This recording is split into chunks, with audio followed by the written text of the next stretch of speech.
Good morning, dear students. I am Vinay Srivastava, and today in this online video session, I am just going to tell you about the structure of atom. That is the topic for class 8th chemistry. It is a chapter 4, and this is the second video of this particular chapter. So, in last video, we have just discussed about the different particles of the atom. Those were electron, proton, and neutron. And we have also discussed about the discoveries of these particles.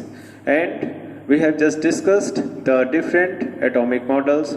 And in those atomic models, the last atomic model that was just given by Niels Bohr was the most advanced model and was accepted all over. So we have just discussed about that one, and I have just told you that if you are just going for the structure of atom, then this central part of atom is nucleus of atom, and these are the orbits. Now when we just go for this particular atom, then this particular central part is nucleus, where the proton and neutron are present, and in these orbits the electrons are just moving around this nucleus. So when we just go for the structure of atom, then the electrons are negatively charged and protons are positively charged. And now regarding those, we have to just go for some particular properties of atom. First of all, that is atomic number. The atomic number of any element is its identical identity, by which you can identify it in the periodic table. So if you are just going for the atomic number, then it is the number of positive charge present inside the nucleus of the atom.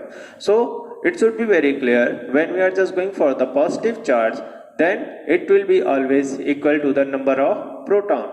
So you can also say the atomic number is the number of proton present inside the nucleus of atom. And all the time when we are just talking about this atom, it is neutrally in nature. So it will be always clear that positive charge will be equal to negative charge.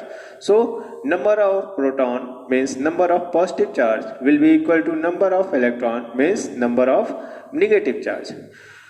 And when we are just going for atomic number, it is just represented by capital Z. That is the identity for atomic number, and all the elements have their own atomic number. If we are just going for hydrogen, then it is 1. If you are just going for helium, then it is 2. Similarly, we have 180 elements, and 118 elements have their own atomic number. Now the next thing, that is the mass number. Mass number is just the number of protons and neutrons inside the nucleus of the atom. So we can just write P plus N for the mass number, and it is just represented by A. So what is the mass number? Mass number is the mass of the nucleus of the atom, and it is the sum of the proton and neutron, those are just present inside the nucleus of the atom. Now when we are just going for the atomic mass, that is somehow similar to the mass number, but there is a little bit of difference.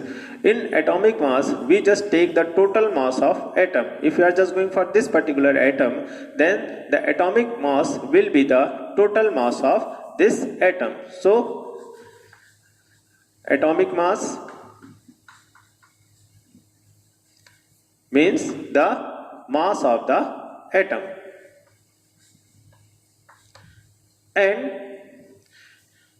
as we know it very well that the mass of the electron is very less than the mass of the proton and neutron, in that condition we can just neglect the mass of electron.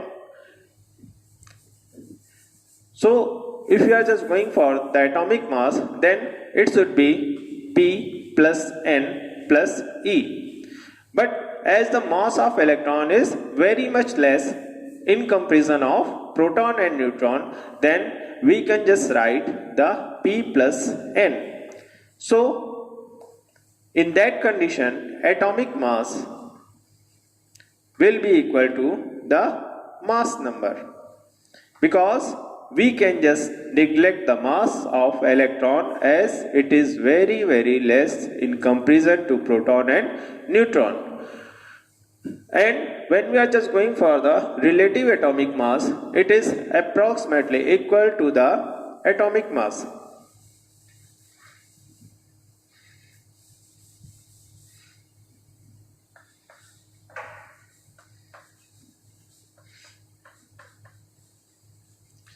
Relative atomic mass is equal to the mass of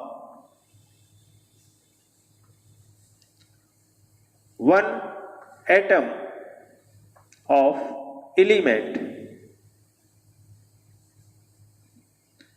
oblique 1 by 12th part of one mass of one atom of carbon 12. Now here you can just see it is 1 by 12 into 12. So you can just get 1 around over here. So if you are just going for relative atomic mass, then the value of relative atomic mass will be equal to the atomic mass. So when we are just going for the atomic number, then it is Z, and it is just the positive charge present inside the nucleus of the atom. When we are just going for the atomic mass, then it will be equal to P plus N. It is the total mass of the atom, but as the number of electrons are equal to the proton, but the mass of the electron is very less in comparison to proton and neutron, so we can neglect that particular electron. But if you are just going for the relative atomic mass, then atomic mass, relative atomic mass and mass number will be approximately equal to each other. Now when we are just going to represent any symbol of any element, then what we have to just do?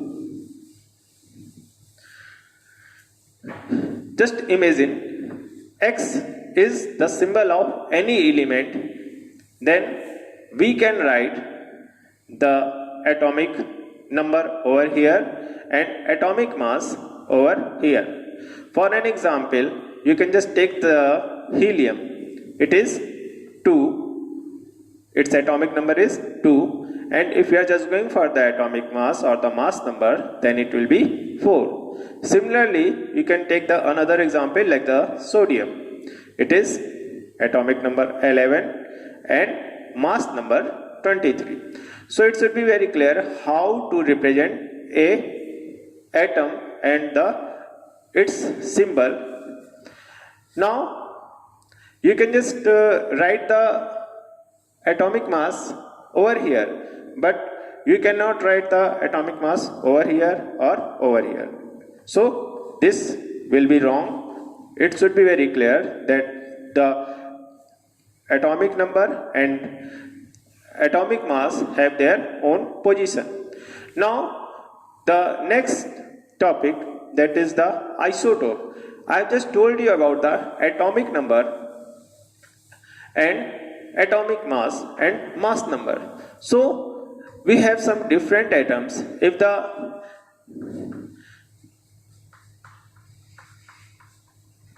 atoms have similar atomic number, then and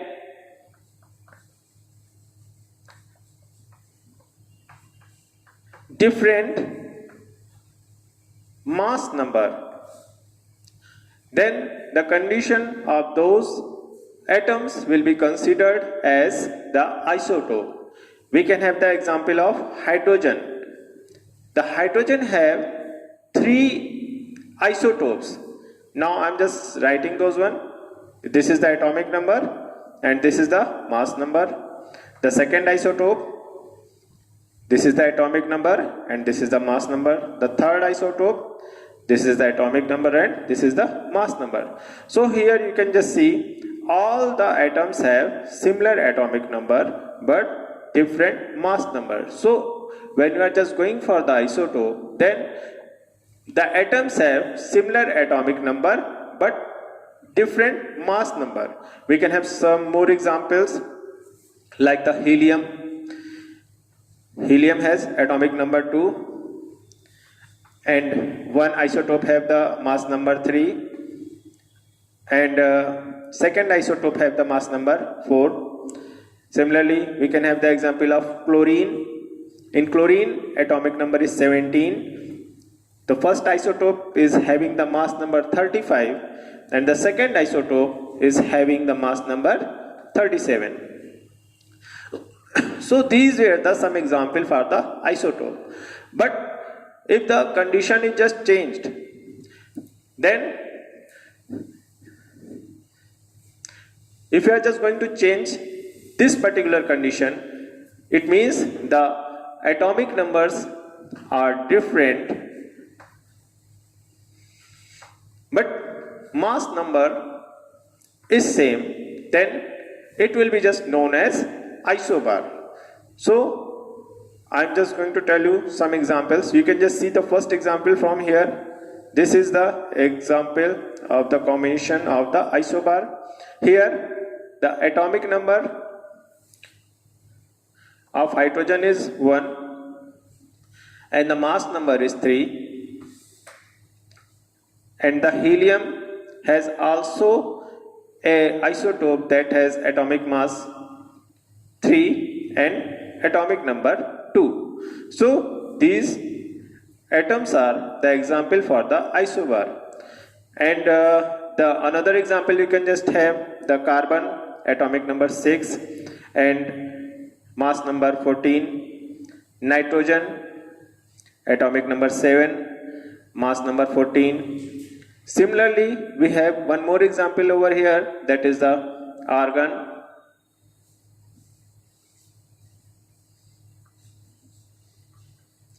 That is the atomic number 18, mass number 40, and calcium that has the atomic number 20 and mass number 40.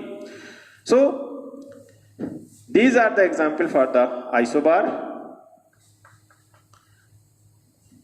where the mass number is same but the atomic number is different, and these were the example for isotopes, where the atomic number is same but the mass numbers are different.